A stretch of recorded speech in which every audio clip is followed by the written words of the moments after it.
Welcome to the Geekcentric podcast, and welcome to our spoiler-free review for Pixar Animation Studios' Dreams Productions. Dream Team!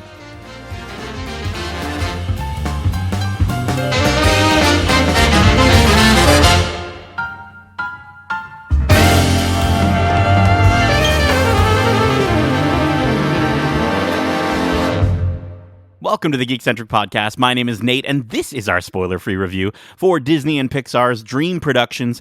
A huge thanks, as always, to our friends at Disney Studios Canada, and by extension, Pixar, for letting us watch this series early for review.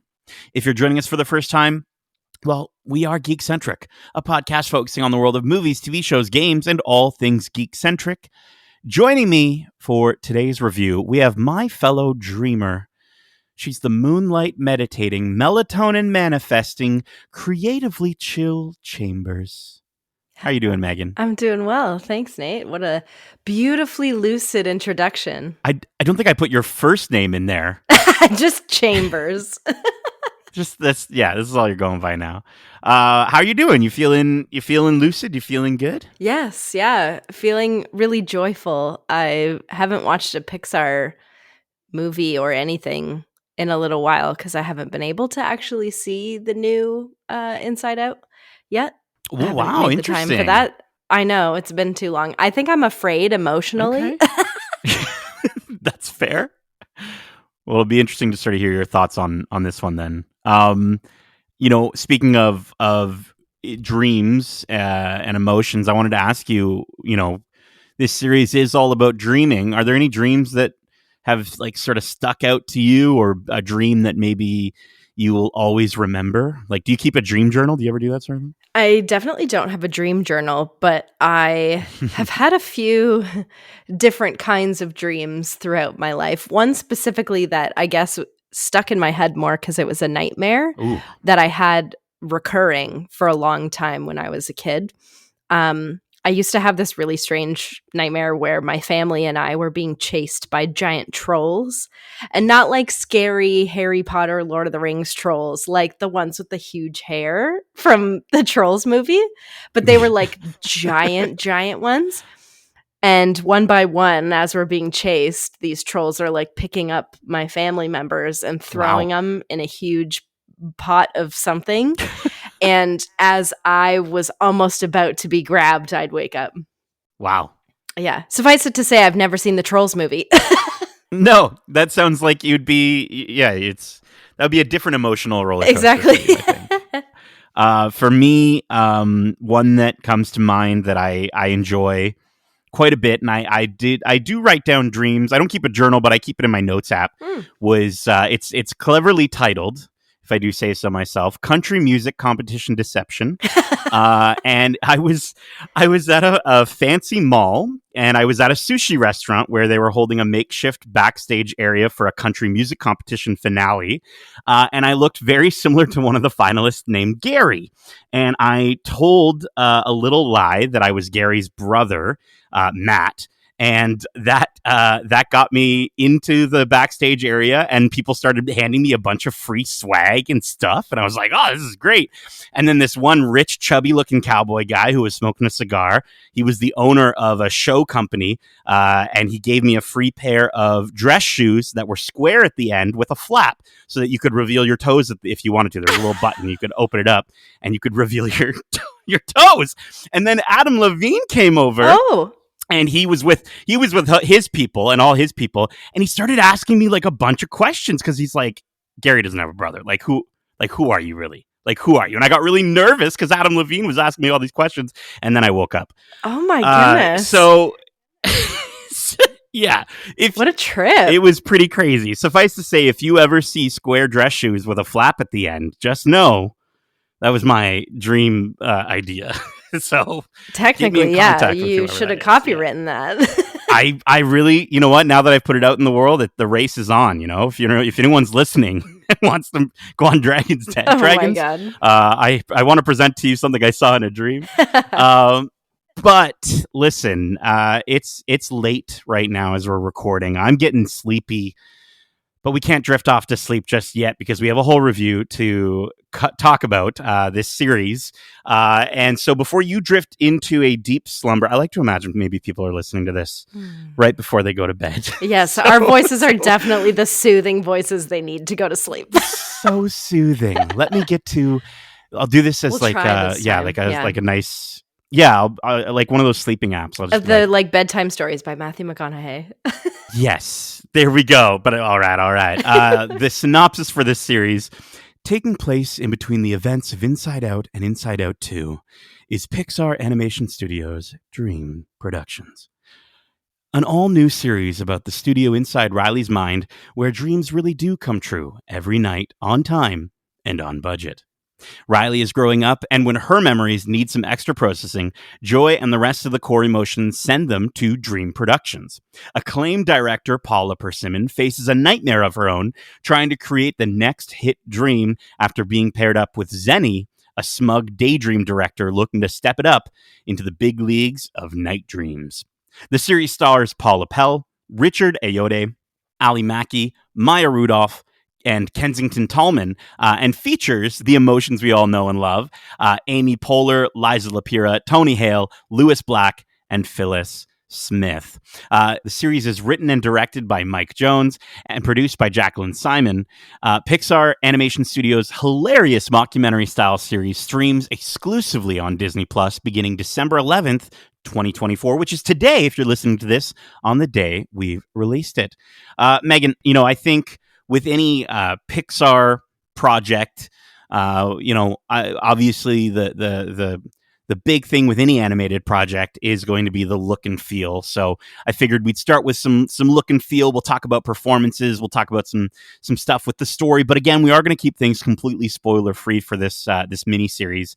But I think for myself, you'd mentioned you haven't watched Inside Out 2 yet, but Inside Out 2 was such a huge success this year. And for me, reflecting back on it, it really was such a delight to be back in Riley's mind with all her emotions in her headquarters.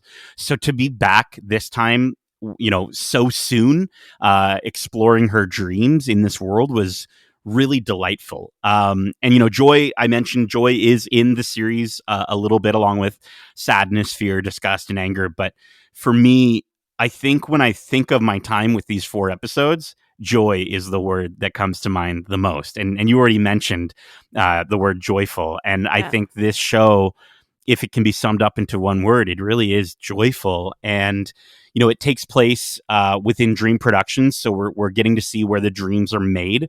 And it's all very meta with us following Paula as the director of once famous dreams like Farewell My Passy, which was released when Riley had to give up her pacifier. And I think what stuck out to me the most when watching the show, of course it is colorful, of course the animation is gorgeous and phenomenal, it's Pixar quality. Yeah. But I think the thing that stuck out to me most had to have been having the experience of getting to see the sort of the sets and the cardboard and the little jelly bean people in like a moose suit or whatever, and getting to see how that translates for Riley in her dreams through what they call the Riley cam. I really loved sort of getting to see behind the scenes and sort of getting to see both versions, right? The show does an excellent job of cutting back and forth between what Riley sees in her dreams and what we're actually seeing. And it's just such a fun sort of meta translation of what happens on a film set, and I just thought it was so good. Yeah, it gives the vibes of like Modern Family and The Office, where the characters are being interviewed throughout the filming, so you're kind of getting this inside look at something that sort of feels real. Yeah. And I completely agree with you. Having not seen the second movie, going into this and revisiting Riley's mind again was so fun and silly, and we got a look deeper into a section of Riley's mind that we've only really passed by in the first movie. So I found it really fun and exciting and really hilarious. Pixar and Disney are really great at doing innuendos, at dropping Easter eggs here and there. And oh man, are the Easter eggs fantastic in this show, specifically one that I won't ruin for anybody, but it was really fun to see how they used this dreamscape, this dream Hollywood studios, essentially, to bring this to it. It really felt like we were watching just another section of Inside Out. The quality of the look and the feel, the animation, the color, the everything feels up to par with a regular Pixar film that they spend 6 years creating. So there's no cutting corners anywhere. Even though this is just a 4-episode miniseries, they really, really pull out all the stops for this, and it's great. Yeah, I think to that point of cutting corners, I think I think back to the Monsters Inc. Disney Plus series, Totally. Monsters. I think it's called Monsters at Work or whatever. We had kind of recognized that there was a difference between what was done on the animation side to bringing it to Disney Plus. I think here, though, it's very. I think because in Inside Out 2, and this isn't a spoiler for you, Megan, but we do get to spend a significant amount of time in that movie outside of Riley's mind, and that's really where Pixar gets to, like, whenever they deal with real world stuff, like we saw in Toy Story and what have you, right? They really go crazy with it, and this series doesn't take. We get a little bit of time outside of Riley's mind, but the majority of it is inside Riley's mind, is at Dream Productions or slightly a few times in headquarters. So I if there was any corners cut, I didn't really notice them. No. I think the show is so vivid and colorful, and just so wonderful and light and fluffy at times, and very glittery. and very glittery. A lot of glittery. Yeah, like when you watch Inside Out 2, you'll actually notice even more the glitter in the hair of the different emotions. And here, I think the characters are just glitterily I can't even talk. I'm so excited about how glittery they were. The mockumentary thing that you'd mentioned, I love, right, as a homage to The Office or Modern Family, and I think it was fun getting to see Paula or Zenny or any of the main characters of the series talk in that way. It was also really fun to get to see joy or disgust or sadness from another angle, and from that sort of talking directly to the camera, because we didn't really get that in Inside Out. So I thought it was neat to see it there. It was so much fun and really great to kind of give us an extra depth level to all of these characters as well, and getting to know them as quote unquote people, instead of them just being a vessel for Riley. Absolutely. Let's get into performances here. I want to talk about, obviously, our main star, our director extraordinaire, Paula Pell plays Paula Persimmon, which she's excellent. I think she plays this director who is sort of out of touch with what Riley needs as she's getting older, and that's kind of a little bit of what we saw Joy have to sort of reckon with in the first movie as Riley got older. And so it's kind of interesting to sort of see another side of the world inside Riley's mind sort of going through the same thing, because it makes sense that they'd be going through the same thing, because Riley is, this is in between the first two movies, or the 1 and 2. So, but I think for me, Paula does such an excellent job of delivering this character that you can tell she has Riley in her best interests at all times and cares so much about her, but also is just not hip and happening. She's not she's not cool with it, I think. And now I'm sounding like her. What a meta thing to happen. A little bit. She hip and happening and jiving, and no, she I think she reminds me of like that cool aunt that everyone has, right? That cool aunt that you might have that does painting or something or whatever, or she makes like cool very scarves. Very eccentric, dyed hair color. She's got purple hair or whatever. Or in a strange way, she also kind of reminds me, and this is kind of weird, but she reminds me of like my choir teacher, my music teacher from high school. Cool. And you could just sort of tell that she is such like a mom, kind of in a sense, for Riley, but at the same time, she does we get to see her struggle with trying to stay on top of these things and to make dreams that actually will connect with Riley. And I thought Paula did an excellent job. She was fantastic. I thought she was hilarious as well. So many great one-liners, and like just the way that she would scream for Janelle and all those other characters. She really was just like kind of living in her own little world, but in this world where she used to be the top dog, and now she has to figure out how to change with Riley to stay in that position and to grow with Riley, which is really exciting to watch. Yeah, and speaking of Janelle, she's played by Ali Mackey. I think she does a great job of sort of being this character that you can see has so many aspirations and wants to grow, and you do kind of really in the short amount of time, and that might be my only issue that I'll mention. I'll touch upon later. We don't get a ton of time with Janelle, but for the time that we do get, I think it really does. I think Ali Mackey does a great job at sort of giving us that vibe that, like, this go-getter, if you will. Yes, this new up-and-comer. Yes. I wanted to also mention, speaking of an up-and-comer, a go-getter, Richard Ayoade as Zenny is fantastic. He's the nephew of the studio head, so he's already like classic. He thinks he deserves the world. He's like a film snob, indie alternative filmmaker. I love Pixar, like the way that they explore every facet of an idea. So it's not just we're coming in and seeing Dreams. We also get to meet, some of the directors behind the comedy Dreams. We get to see the nightmare director, and she's terrifying. But we also get Zenny, who is this daydream director. And I think it's so funny because when you do think of daydreams, they are usually kind of out there and very sort of thin and surface level and very specific. And we get to see him sort of wanting to step into the big leagues. And I know him as Moss from the IT Crowd, which if you haven't watched the IT Crowd, watch the IT Crowd. Okay. But in that show, he very much plays sort of a pushover, whereas here he has all the confidence in the world, sometimes to his detriment. And I thought he was just so excellent in this series and such a great addition. Yeah, he really played the role well. He had a lot of hilarious kind of hijinks in combat almost with Paula. So it was fun to see their dynamic back and forth and the different ideals that they have in terms of what's best for Riley. So I thought it was really fun to see him interact with everybody and bring this like Gen Z vibe to this Pixar Dream Productions.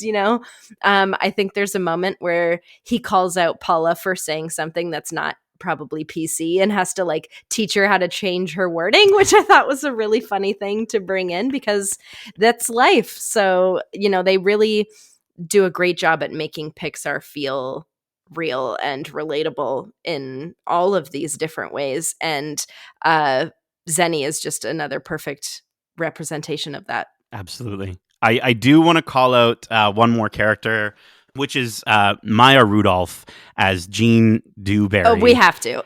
Oh my gosh. She reminds me so much of, she plays a character in a series called Loot, which is a very, she's a CEO in that series. Okay. So it's very similar vibes from her. So if you enjoy her in this series, she's like that at the start of Loot. She's very much that character at the beginning of that show.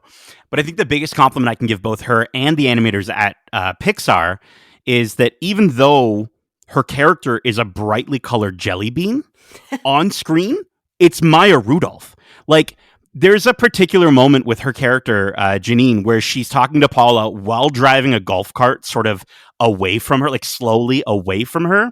And she does this sort of hand wiggle thing with her hand. And I'm like, that's Maya Rudolph. Like, that's exactly what Maya Rudolph would do. And I think it's such a testament to these animators that work on this show that they can capture the essence of a person and marry it so well with their vocal performance to really bring you the soul of that person inside of a jelly bean person. Like, it's crazy because I just saw Maya Rudolph in that moment and in so many moments of this show that I just think it speaks so highly to both her and Pixar. Well, and I think that's something that Disney and Pixar, I know a lot of animation studios do this too, but specifically Pixar, they take recordings of the voice actors when they're in the booth and give those to the animators so they can use them when doing like facial close-ups. And it also gives the animators opportunities to take those little bits and pieces from an actor, because that's also part of acting. Voice acting, yes, is all your vocals, but you're still going to move your body and your face is going to react in ways with, whatever it is you're talking about. So I think, like you said, a really amazing job by the animators in the performances as well. Maya Rudolph is unbelievable. I will mention another character that she's done. If anybody has ever seen The Good Place, she plays a character in later seasons called the Judge, and Oh, she is the yes. same. She's so funny and Yeah. has this same air about her. She's like, I don't care what you do, you just have to do it. So, report to me when you're all done because I'm the boss. She plays this character perfectly, and I love her and everything she does. 100%. 100%. And just really quick, I know I said that was the last character I want to shout out. Just a quick shout out to Mel, Paula's dog, which is short for melatonin. Great joke. A great joke. Just the best little dog. Yeah. So let's talk about the story and pacing. This story is set over the course of 4 episodes. And to me, I think when you see 22-minute long 4 episodes, you sort of feel like, I don't know if this is going to be enough. I think it was I could have personally spent, 3 seasons, Oh, sure. 10 episodes worth, whatever, in this world. But I think this is a great in between Inside Out and 1 and 2. And I'm really stoked that's how your experience was. But I think for me and for what I would recommend for others who have already seen both films, if you ever do a rewatch, I think this fits perfectly within Inside Out 1 and Inside Out 2 as like a nice little, just a little, mid dinner course, if you will. Yeah. But I really dug the length of this series, that it is a mini series. It wasn't too much. It didn't overstay its welcome. And I think I found myself connecting with Paula as a creative a lot too, which was kind of unique. There's a few different ways that I connected with this show, but one of them was with Paula. And I think, we make a lot of creative decisions in producing this podcast that sometimes work and sometimes hit for people and connect. And I get people, reaching out and saying that was awesome. And that was great. And then other times where we do get the criticism, we do get the feedback. And it's just interesting because, I think we look at some of these creators, these directors, producers, writers, these people behind the projects, TV shows and films that we love. And we see some that, quote unquote, according to the internet, have ruined our favorite franchise or have destroyed a character or what have you. And sometimes, yeah, it very much is on that individual. And other times there are so many other factors that come into play that can cause someone to put all their heart into something and for it not to turn out the way that they actually intended it to. And they just sort of have to grin and bear it, and they get all the feedback for it. So it was really weird for me. It was interesting for me because I think this is sort of, this isn't something I was expecting this show to do, which was to put me in the shoes of a creative in that field. And I really appreciated that from this show. I thought it was something that I don't necessarily know if kids are necessarily going to connect with, but I certainly did as a creative. I don't know. How about for yourself? Honestly, that's such a cool thing for this to have done for you because, like you said, we've had a lot of films recently that could have been amazing or were amazing in some people's eyes, and then other people thought it was a huge flop or, whatever. But you don't understand the amount of work necessarily that goes into these things. And like you said, all of the different reasons why something could go wrong. It doesn't necessarily mean that the person whose idea it was able to get their idea across in the initial state that they wanted it. And we can all relate in that aspect, even if you're not a creative person when it comes to your job or your relationship or whatever, things don't always go the way that you thought they would. So being able to rise to the occasion and step up and change because you know that it's necessary is a really inspirational thing for this little show to have, come across with. Yeah. I completely agree. I think 4 episodes was perfect. It felt like they took something that could have just been like a 5-minute short. Yeah. Because really that's probably where this came from. but created a 2-hour show or movie with a really great storyline. The mockumentary style was awesome. I loved both versions of that mockumentary style as well, not only the little interviews, but also the like spy cam shots that come throughout Yeah. are really wild ways to see something that we wouldn't normally see in a film aspect. So Pixar did a phenomenal job. I was never bored. I was always having a great time. I was laughing. There were emotional moments. It really hit on all levels. For just a 20-minute, 4-episode show, they really hit it out of the park. Yeah, I think it's interesting. Like you mentioned the emotion side, the comedy side. They managed to get me laughing and tears flowing from laughing and tears flowing from really touching moments. I think that I mentioned earlier that I don't think we got enough of Ali Mackey's character. I think that would be the only, if I really had to stretch here and find something. It does feel like that first episode really does set her up to sort of feel like more of a main character than I think she turned out to be. I think the series connects and focuses a little bit more on Paula and Zenny more than I anticipated. But that said, regardless, it's still what you'd expect, right? It's still so inventive. It's still so incredibly charming. And like you mentioned, it's so funny, It's so funny. there are a number of Canadian references, which we love. As Canadians, we're very happy anytime we get to see that stuff. And there's connections, and like you said, there's Easter eggs to other Canadian Pixar stories that are really, Wink, really wink, cool nudge, and nudge. fun. But there's a character, and he's in the trailer, so I'm going to mention him, but his name is Canadian Boyfriend. Oh, yes. And he calls himself CB because that's his whole thing. He's a manifestation of a Canadian boyfriend that Riley makes up in her dreams. And it's so much fun. And I think, if you don't connect with the feeling of Riley, of yourself growing up and being out of touch with what young people in your life connect to, if you're Canadian, you're going to find so much joy in some of these episodes.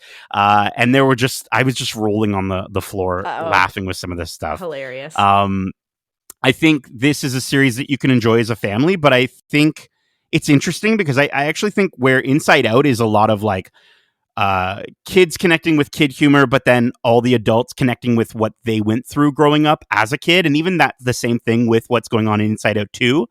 I think this series is interesting because I actually think that it is more for adults.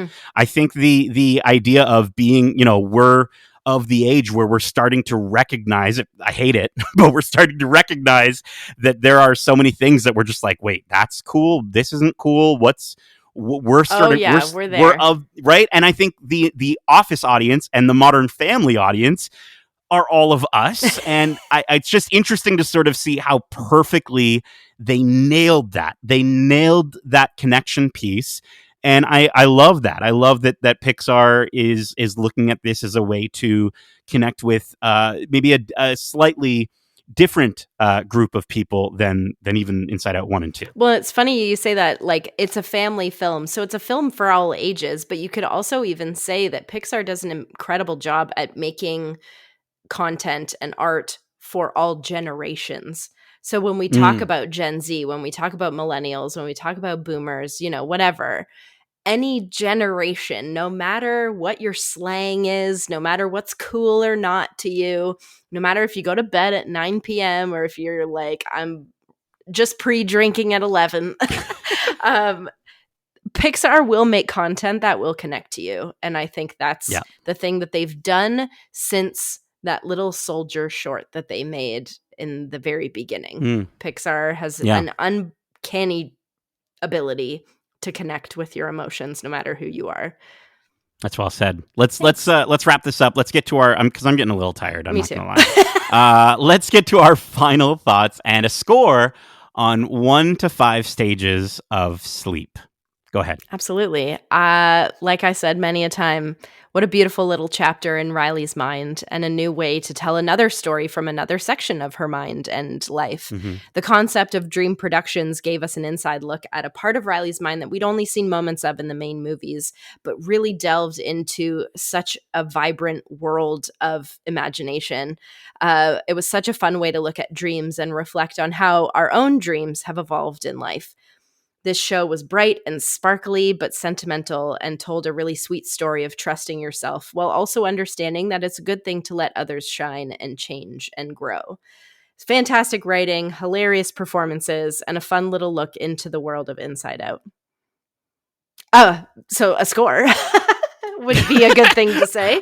No, you know what? That was nice. I was kind of drifting off there. It was beautiful. Well read. Oh, thank you so much. So having said that, I obviously have no negative opinions. So I'm going to give this a full-on REM sleep. I was deep in it. Let's go. Deep asleep. I'm right there with you. This show is an excellent, as I said, watch it if you can in between Inside Out 1 and 2. It's just as inventive as those films. Coming from Pixar, I think it's to be expected.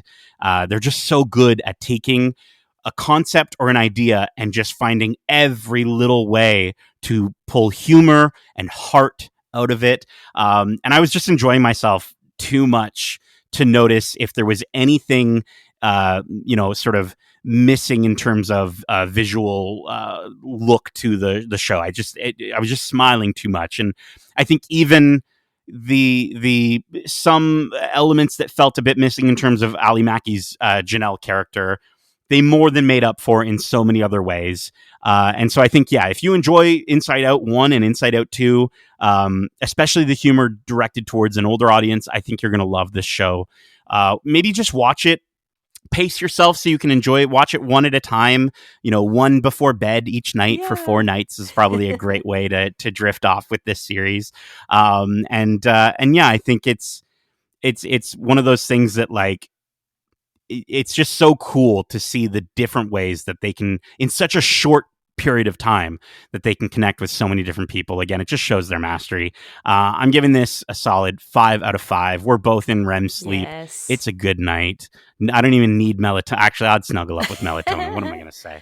But that is it for our spoiler-free review of Dream Productions. We hope you enjoyed it. And if you did, make sure to subscribe to us wherever you like to listen to podcasts if you haven't already. And if you want to write into the show with your thoughts on this series or any of the shows or movies we cover, well, let me just point your dream camera towards our latest superstar, Megan, as she takes you on a journey through the recesses of your mind to let you know how you can reach us even in your dreams. You can reach us at wearegeekcentric@gmail.com. That's wearegeekcentric@gmail.com. Or if that's a little too lucid for you, you can find us on Instagram at wearegeekcentric, or on Twitter, because I refuse to call it the other name, at GeekcentricYT. Megan, it's our dreams. We can call it whatever we want. Keep in mind, we have a ton of other great episodes covering the latest in movies and TV shows, including our recent spoiler-free reviews for Blur Studios' Secret Level, Star Wars Skeleton Crew, Moana 2, Arcane Season 2, Wicked, Gladiator 2, HBO's Dune Prophecy, and Venom: The Last Dance. You can also check out our latest interviews, like our interviews with some folks from this very series, including Paula Pell, the voice of Paula, and Ali Mackey, the voice of Janelle, as well as our interview with Jacqueline Simon, series producer, Valerie Lapointe, director of episodes 1 and 2, and Austin Madison, director of episode 3. We might also have another interview coming up, but those interviews should be out now, as of you listening to this, if Justin isn't sleeping and does his job right. But yeah, take a look at that. Check that out on either on your podcast service of choice or over on YouTube at youtube.com/geekcentric. And stay tuned. As I said, we might have some more interviews from this series very soon, as well as some coverage as we move into the cozy geek winter. The snow is on the ground. Well, Not it was more like anymore. rain today, but the snow is coming, it's going, it's here. Winter is here to stay, and we're here to keep you warm with our coverage of The Lord of the Rings, The War of the Rohirrim, as well as Disney's Mufasa, The Lion King. Got some really fun opportunities coming up for both of those movies. So again, subscribe so you can keep up with us as we round out 2024. Megan, thank you so much for joining me for this dream of a review. And as we say, love ya. Night night. Good night. That works.